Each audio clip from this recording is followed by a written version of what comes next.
Hello, and hello, everybody. Welcome back for another episode, If Not Now Wen. In today's show, I am super excited to welcome Amos back to our show again. And to remind us, Amos is a New York-born adventurer turned startup guru. As a seasoned entrepreneur, he left his mark on a company like hotjobs.com or MySpoonful, mastered the art of product market fit and early sales. And now, as a former managing director of TechStars in Austin, Texas, he has supported over 100 early-stage companies in their seed investment. And now, he's transitioning into something even more exciting. So with that, my friend, please join me to welcome Amos to the show.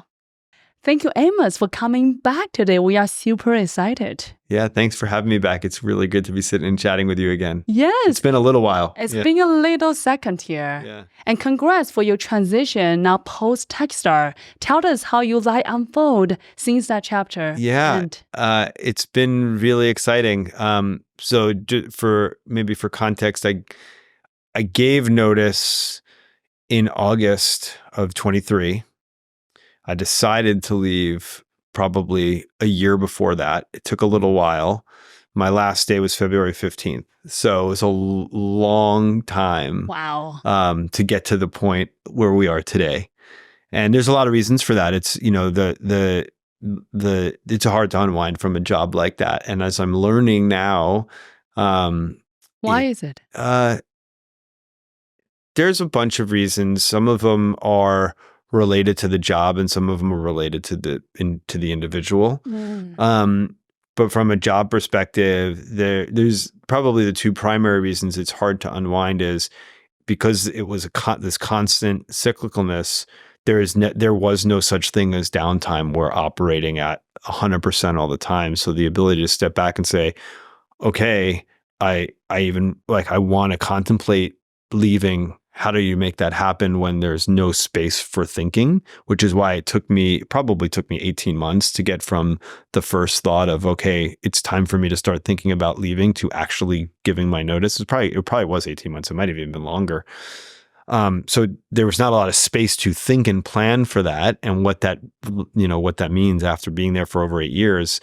And then for that same reason and for the responsibility of, to the people that I was working with, the portfolio companies, I think, 114 companies when I left or something in the portfolio. It's a lot of founders. And to think about how do I unwind myself from that while also putting on the last class, like, again, during the last class, no space to think about how do you unwind from that. And so gave notice in August. The last class ended in November. I didn't leave TechStars until the middle of February. And it took all that time to really figure, okay, what does this look like? How, and some of, in retrospect, some of the answers are really obvious and easy, but when there's no time to think about it, it's hard to get there. And then I thought incorrectly that, it'd just be a switch. And February 15th would come, I'd hit the light switch, and then life would just be different. And now as I'm learning. Was it not? Well, it is continuing to evolve. And the thing that it didn't take me long to realize this. It probably took me maybe 2 or 3 weeks. I was like, this transition is going to be equally as long as the transition to get to this point, which is I'm giving myself a year to 18 months to be able to look backwards and say, okay, I've transitioned. I'm now in the steady state of whatever the next phase of life is going to look like. So I'm in that transition now, and I'm learning a lot about who I am, who I've become as a person. I'm learning. Who are you, Amos? I don't know. At this moment. Yeah.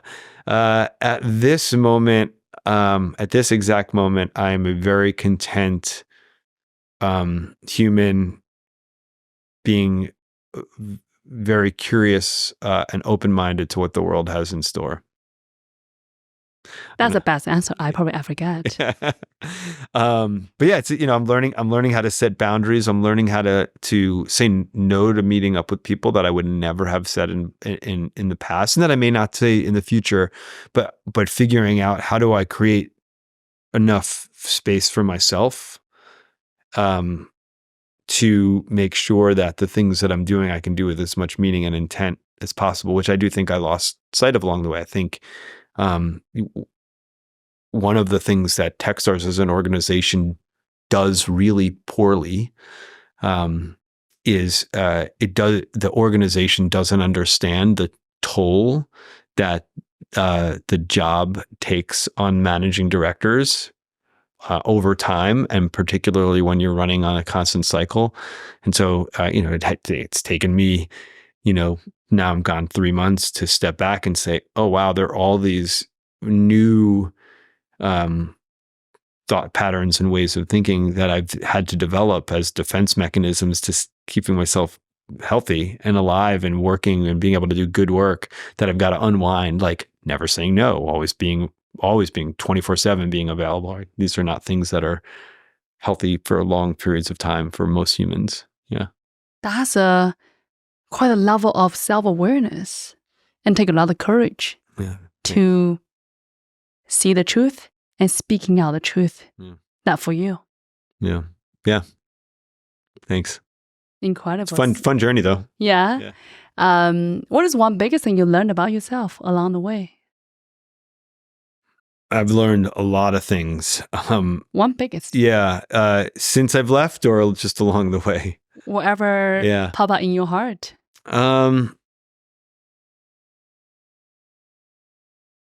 think a big thing that I've learned along the way, I think particularly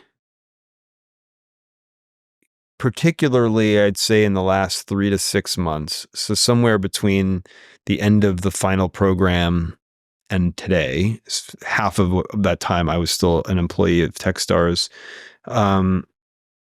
is that there's a lot of things that I think we all do, that I certainly did in the younger part of my career, that aren't relevant behaviors as you mature and have more experience. And I like an example of that is, there was a time when I would just say yes to every possible meeting because you never know where serendipity was. And I was very ambitious, and I was always driving towards a thing. And like, I haven't lost any of that ambition, but learning to be more selective in where we spend our time is actually more valuable to the people you spend time with, because you can be more present, more valuable to ourselves because we can be more present, more valuable to our families, more valuable to our physical health, to our mental health. And I that is something I learned along the way, where for, the first, 25 plus years of my career, it's just drive. And, that worked for a while, but then, you don't always have to do that.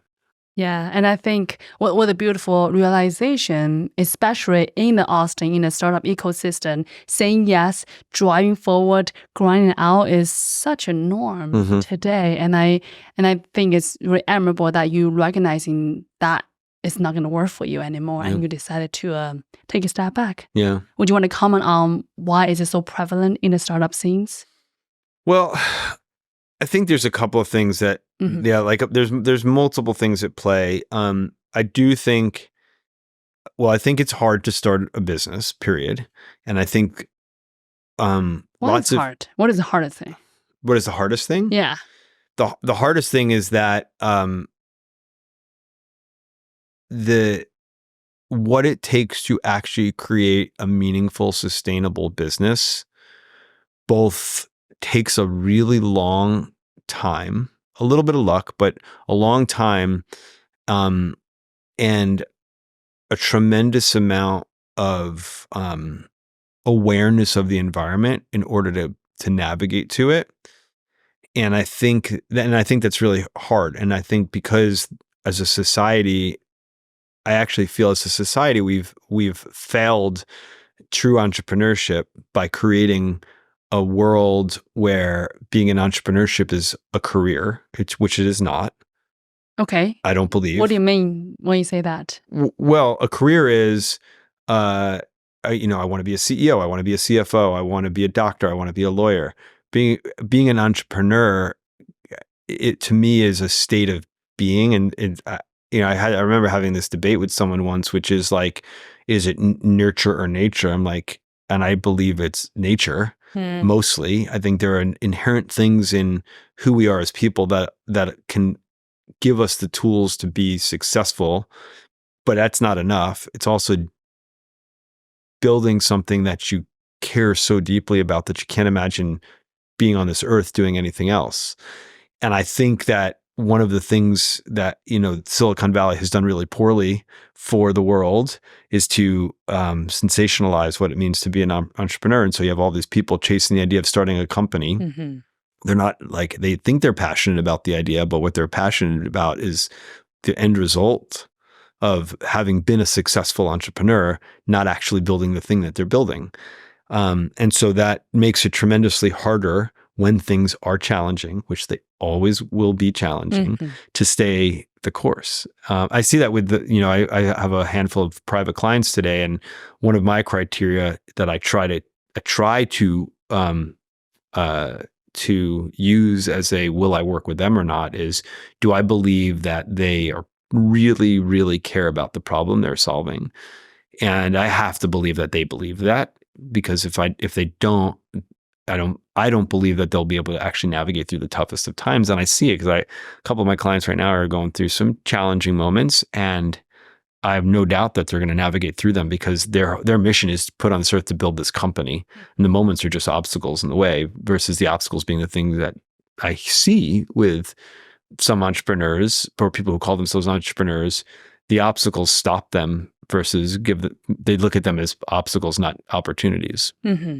So what I'm hearing is differentiation between entrepreneur versus entrepreneur want to be. It's in the latter group, people choose that as an identity, as something that fancy or shiny rainbows, that kind of status, rather than, like you said, right, that individual who are true entrepreneurs, they cannot imagine. People chase entrepreneurship the way they chase being a rock star. They want to be on the stage in front of 100,000 people with screaming fans. That's an interesting versus metaphor. Yes. I want to make the greatest music that I can make. And if one person likes it, I'm successful. And if two people like it, super cool. That's such a great analogy. Okay, so we talk about burnout culture. I think it's beautiful. So I think it's more. So there's more to it than that, which is, I was talking to my wife about this a few weeks ago, and I was talking to my coach about this just right before I came here in the parking lot, actually. When I started my this is what I was talking about with my wife a couple weeks ago. When we first met, we were very, very ambitious. Both of us were very ambitious. Both working at I just started a company. She was at an early stage company. And we worked hard. I believe we both worked hard. I believe we both have good work ethic. I'd be out of the house at 7 o'clock every morning. I'd get home at 7 o'clock every day. She'd leave a little bit later than me, get home around the same time, maybe a little bit later than me. And then when we got home, that was it, because there were no smartphones, there were no laptops. And so there was time that we would have to not work. It was our time to be humans, to go out for dinner. No one was calling, no one was texting, no one was emailing. It was done. And I think this is I got my phone in my pocket. I'm on it all the time. But I do think that's one of the reasons why we're seeing this burnout culture, is because there isn't an opportunity. The expectation is there is no shutting off. And even if it's not the expectation, people think it's the expectation. Like, I always have something to do. I always have an email to check. There's always something. If someone writes me, I have to respond right away. And so when you're not giving your brain and your body the ability to shift gears to something that allows you to take a deep breath and relax, I think it's why burnout culture is so real, is because people are not taking the time that they need. And then they're finally taking it when they're already at burnout, or they can't perform at their job really well and they're breaking down, or they can't be their most productive best self. It's because they're not giving themselves the time to actually recover. Analogy to athletics, right? Like, your greatest athletes in the world do not, the greatest cyclist in the world does not wake up, eat breakfast, cycle for 12 hours and go to sleep. They wake up, they have breakfast, they probably go out for a ride, and they come home and they do other stuff. They give their body time to recover before the next one. They don't necessarily ride their bike every day, or there's some days are meant to be recovery days. Like, you have to give your brain and your body time to recover. And we don't do that anymore in this society. So what would you recommend to entrepreneurs who are listening saying, wow, that is me, Amos. I'm so resonate. But what do I do? I'm running a business. I'm running a growing business. I'm managing a team of 5, team of 50. How do I strike that balance? Yeah. Well, I don't know that it's so much a balance is a frame of mind in recognizing and prioritizing what really matters, what's really important, and what's a realistic time frame to build something. What is the realistic time frame? Just so we are on the same page. That's hard to define. Okay. But what I would say is I don't know how many. I've met a couple of thousand entrepreneurs, several thousand entrepreneurs, right? I would say, 85 to 90% of them believe that from the moment they start the business that they will have $100 million business in 5 years or less. No. And no. The most successful businesses that I'm a part of have, 7, 8, 10, 12 years to get to anywhere even close to that. And like really, really successful businesses, right? Every once in a while, there's some business that sneaks through that bucks that trend. Most of the time they do not. And so I think people have this expectation that like, well, I've got, this has to be, I have to build this thing in 3 years or 2 years or, in 18 months from now, I'm going to have $2 million in revenue. And I just have the idea today. Like that's not a realistic expectation. The expectation is that my belief is to not focus on the time frame, but like the experience of and the joy of figuring out how do you serve people something that they really care about, that you care about how they're reacting to it. Mm-hmm. And when you can do that well, time doesn't matter. And it takes what it takes. Mm-hmm. And I can see people listening to this saying, yeah, but what if I don't have enough capital to do it? Well, I think that's relative also. Who said that you have to make it your full-time thing right away? Once you raise capital from outsiders, that changes a little bit. But, who said that you have to hire 10 people? Everything is relative. The way that we all approach these things is relative. Someone might get there before you. Yep. That's right. And you might get there before someone else, but having a realistic expectation of what you're doing and the time frame you're trying to do it in, or not putting a time frame on it, is, I think, a key to doing it successfully. And so then going back to, being able to figure out how do you prioritize and focus on the things that actually matter. Mm-hmm. Well, if I'm only working on the things that matter, then I can see a material evolution in the business. And if I'm not seeing that, I got to be honest with myself. Oh, maybe there isn't a business here. Maybe I'm not the person to do this. There's lots of conclusions to be made. Or hopefully this is amazing. This is so much fun. I love what I'm doing. I don't care if I serve 10 people or 10,000 people. I'm building something that's meaningful. There's a challenging to discern whether there's not a business here versus, I'm on something incredibly amazing, but I'm just on the roadblock right now. How do you, especially for early stage entrepreneur business owners, not yet have the experience, how to decide? Because society is so, emphasize on don't give up, like go all in, burn a bridge. Yeah. What's your point of view on that? Yeah, I don't know that I have I have a scientific or I have a methodical approach to solving for that, but I don't know that I have like a methodical answer, because I think a lot of times, it's we have only what we can give to it. And so if someone has the ability to keep pushing and someone else does not, you can't measure them against one another. So the person who refuses to give up, there's sort of two ways to look at that. One is they're bouncing their head against the wall and no one's ever going to buy this product. And at some point you have to be honest with yourself. If you're talking to customers and customers are not saying yes, you got to be honest with yourself. Maybe you're selling them the wrong thing, or maybe you're solving the wrong problem. Or, is it just that it takes longer than you think it's going to take, or it is a different approach? So there's a difference between I'm just doing the wrong thing versus I need to evolve how I'm thinking about the thing that I'm doing. But I think everyone has to decide that for for themselves. I mean, the more methodical approach I would take is we've talked about levers before, right? Like I think it's a great series of frameworks to figure out using data whether or not the thing you're trying to do has a potential to be something. But it always like the way that the rubber hits the road is what actually matters. Like just because we believe we can sell to a certain customer doesn't mean we can until they've actually purchased. Just because we believe we can build a product that people care about doesn't mean we can until we've built a product people actually care about. And so sometimes that takes a long time. Yeah. I remember thinking once, this is a long time ago. This is actually when I was departing the one company that I built that was not successful. And I was talking to one of my co-founders and I said to them, I don't think I have what it takes to make this one successful. And it was a really fun conversation and we were very, very close. And I was saying, I think we're done, or I'm done with this for sure. And it said, what do you mean? Like, you're one of the most like persistent, driven, like you certainly have what it takes. And what he meant was the brains and the drive to figure out how to make it happen. And what I meant was the desire.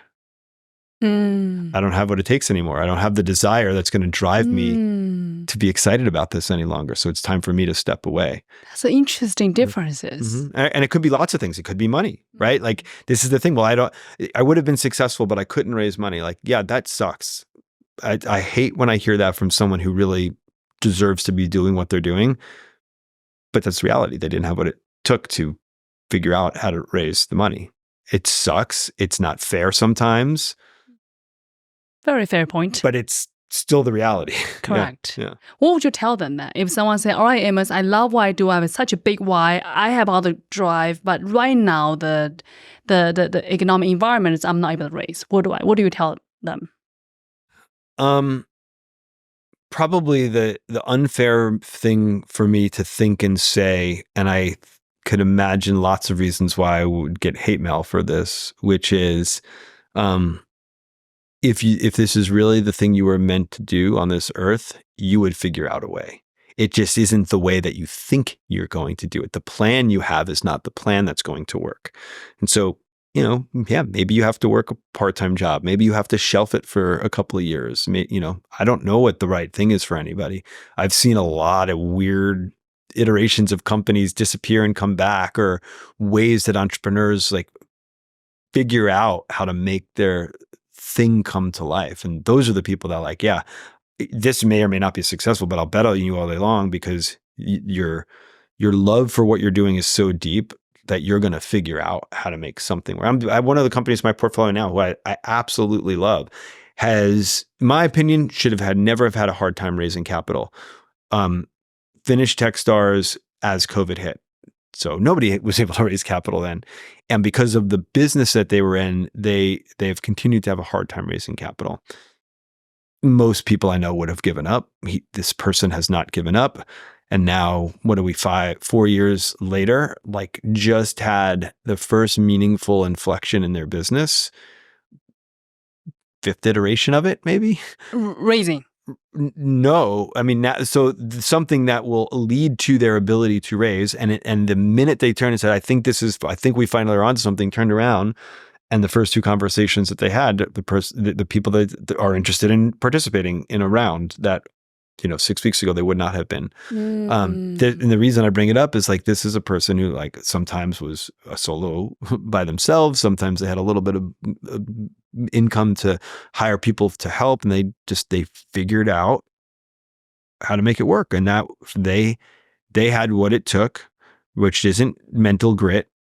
That was some of it, but it was a combination of their experience, their intelligence, the support network around them, all of the things that allowed them to get to a point today. They're not going to definitely be successful yet, but a point today where they are like, okay, I'm seeing a light at the end of the tunnel for the first time in a really long time. Wow. Yeah. How do you define success? Because if you say that story again without knowing who it is, people might think, wow, that's not such a success glamour story, right? How do you say about that? I think there's only one person that can define success, and that's the individual. Mm. I don't think whatever I think your success is does not matter at all. Like that musician. Yeah. He or she has to feeling that the music I create is meaningful. Doesn't matter. I remember here, I was a part of the exit of Black Locust, which probably no one remembers anymore. It was a really cool thing that Rob Taylor hired me to help him with. And it was very fast. I think I was with the company for 12 or 13 months. I started, there was no revenue. We sold the company for $50 million 13 months later. And I will not name who this person is, but a very well-known and respected entrepreneur in town who I'm friends with, acquaintances with, wrote a blog post how they didn't believe that exits at $50 million range or the $100 million range should be counted as success or something. I don't remember the gist of it. Yeah, I don't remember the gist of it. And it was really an interesting, that was the moment that I was like, how can someone else, they can define what success is for them, but how can someone else define what success? The founders of the company Black Locust were both right out of college. They both made life-changing money. They created something that was really valuable to its customers. I don't know how you can take that. Anyone could take that away from them. Their definition of success, they were successful. They built something, they brought it to the world. Someone gave them a lot of money for the value that they brought to the world. Me, I thought it was a tremendous success. I got to do what I loved with people that I liked for a really concentrated amount of time, and I made some money too. Cool. Mm-hmm. That's a very interesting differences. Yeah. How we value I think only success. only the entrepreneur can say. And I have another founder that called me yesterday and said, "Hey, I'm really sorry to tell you, I'm going to be shutting my business down." And I don't know, like I get these calls, fair amount, a lot of companies, right? It happens. And I'm sure I'm not the only person giving all of these founders a similar message, but I try to always lead with this message, which is I'm really, really impressed with how hard you've worked for however long it's been, because it's true. And I hope that you're really proud of the work that you did and that you look at this as a successful experience in your life. And that's always what I lead with, because I believe it. And I do hope that they look at it that way. And some do and some don't. And only they can define that for themselves. That's such a beautiful advice. What are some worst advice you ever heard being given to startup community? I wonder. If any. Yeah, I've heard a lot of really bad advice. But I say that, but like I almost say that in jest, because I think advice is just someone sharing their experiences in a way that they believe is helpful, which may or may not have context to the person they're talking to. So like even bad advice is even really relative, because maybe for someone that bad advice is great advice. But for majority of people, let's call that. Yeah. I think, I think there's a couple of